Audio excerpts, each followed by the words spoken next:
Hi, this is Pam, a Chinese Christian who enjoys evangelizing in America. Here we go. How about those never heard? If salvation comes from hearing and believing the gospel, what about those who have never heard it? How would you, as a Christian, answer this question? Since coming to the United States, I've heard this question discussed many times. Those who ask usually use African refugees or people living in North Korea or China as an example. Because in the eyes of many Westerners, people there can't access the gospel due to poverty or information censorship. In the US, no one has directly asked me this question. Because I'm from China, I heard and believed the gospel while still in China and began reading the Bible there. Ask me this would be somewhat self-defeating, as my personal experience disproves the assumption that people in poor or information-deprived areas cannot access the gospel. But overhearing others discussing this topic piqued my interest in writing about it. People living in Africa, North Korea, and China can access the gospel. My high school foreign teacher in China was my first Bible study leader. Later, that teacher went to Africa as a missionary and has been serving there for over 10 or 20 years now. Regarding North Korea, I once read a news report about Christians there that filled me with deep respect.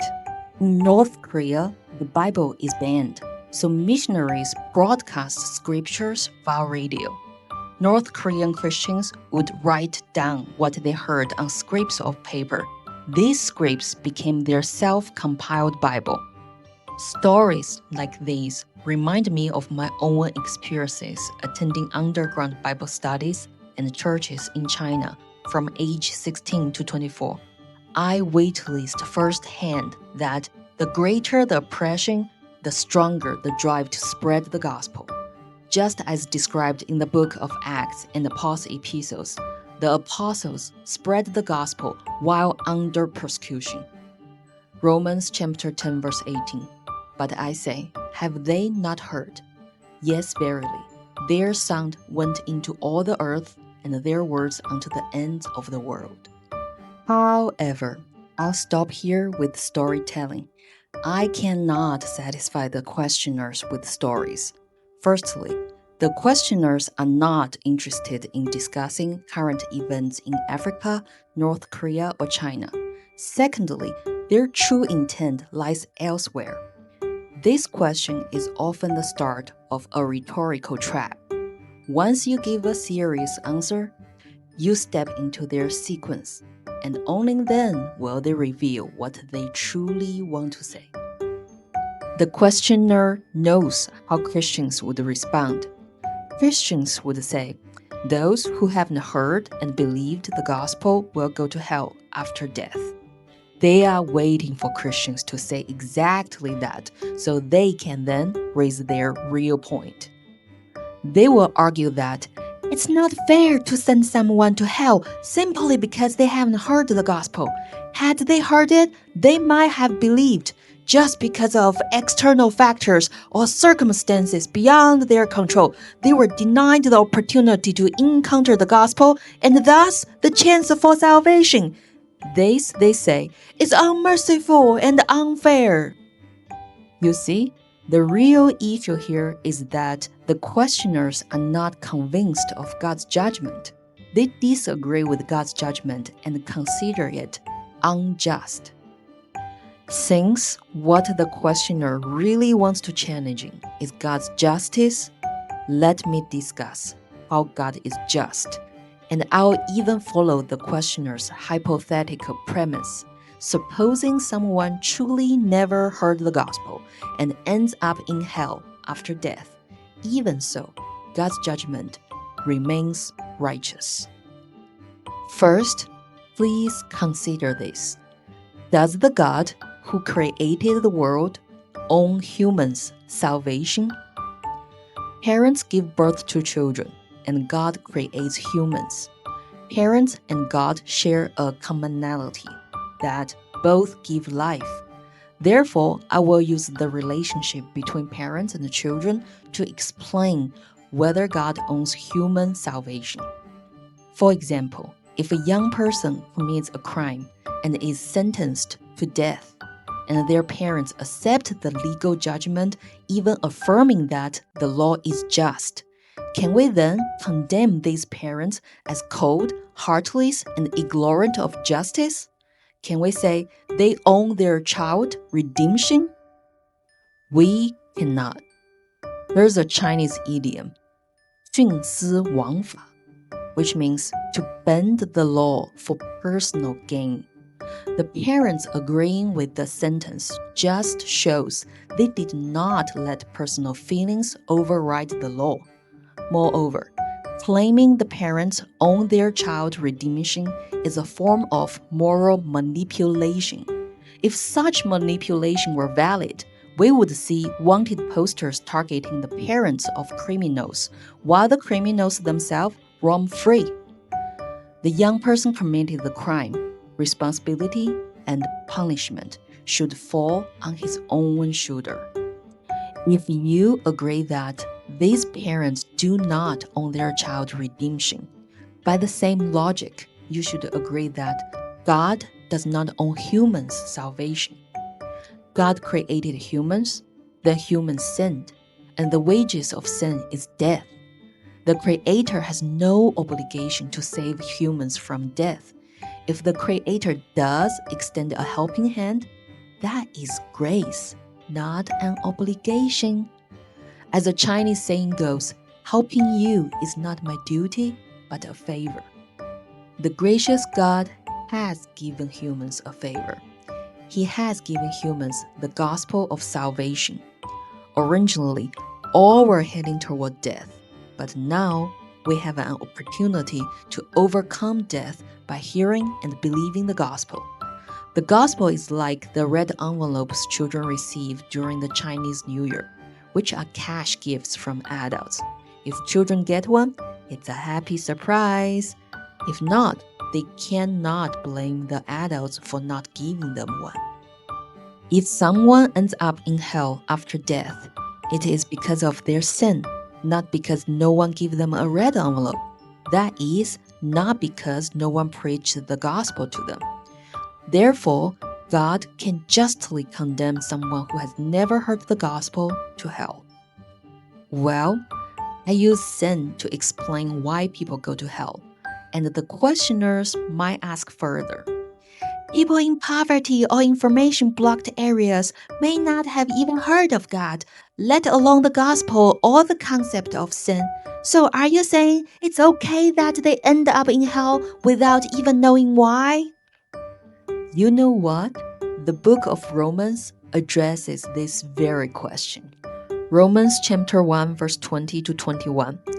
For the invisible things of him from the creation of the world are clearly seen, being understood by the things that are made, even his eternal power and Godhead, so that they are without excuse, because that when they knew God, they glorified him not as God, neither were thankful, but became vain in their imaginations, and their foolish heart was darkened.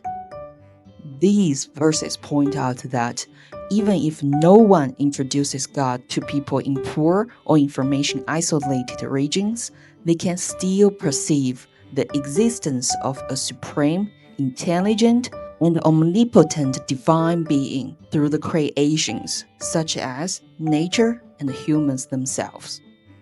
Please do not assume that people in poverty, untouched by modern civilization, don't know of divine power and are all atheists.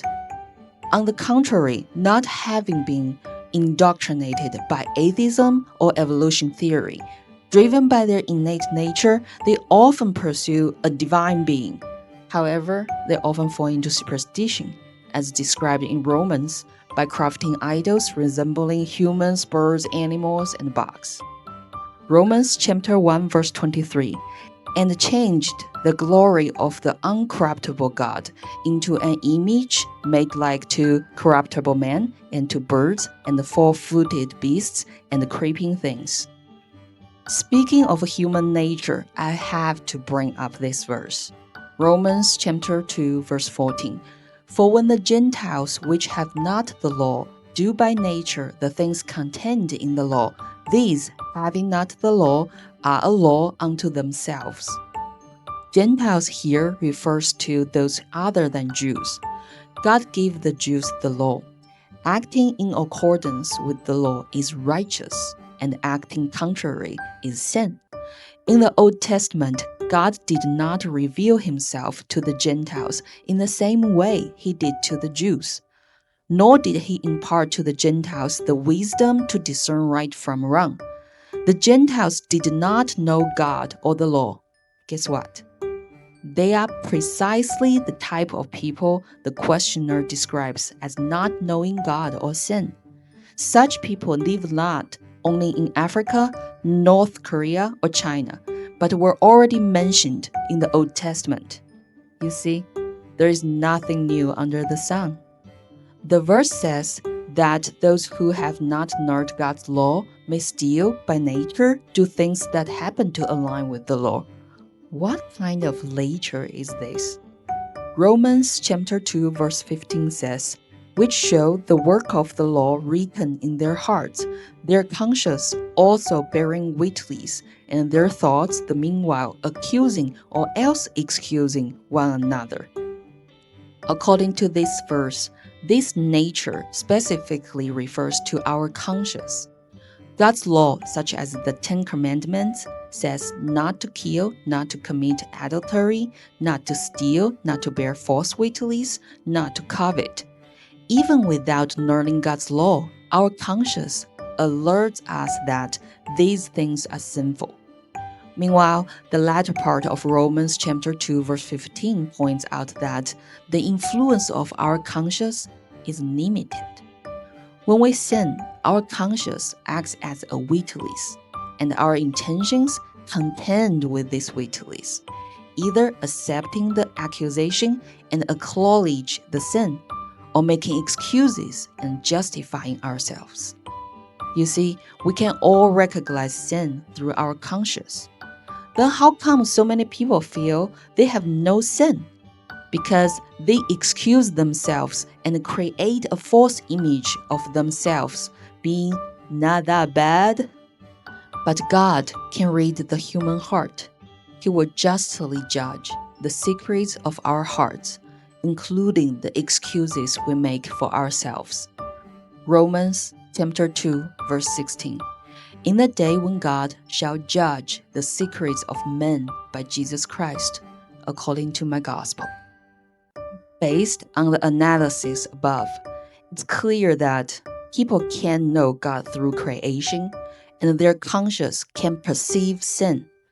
Furthermore, people end up in hell after death not because no one preached the gospel to them, but because of their own sin. I praise God's judgment is just, yet God is also merciful. He has given us the gospel, which is a turning point on our inevitable path toward death. If you have heard the gospel, believe it with the urgency of grabbing a red envelope, like how you did as a child before. Thank you for listening. Please visit ddbible.com for more resources.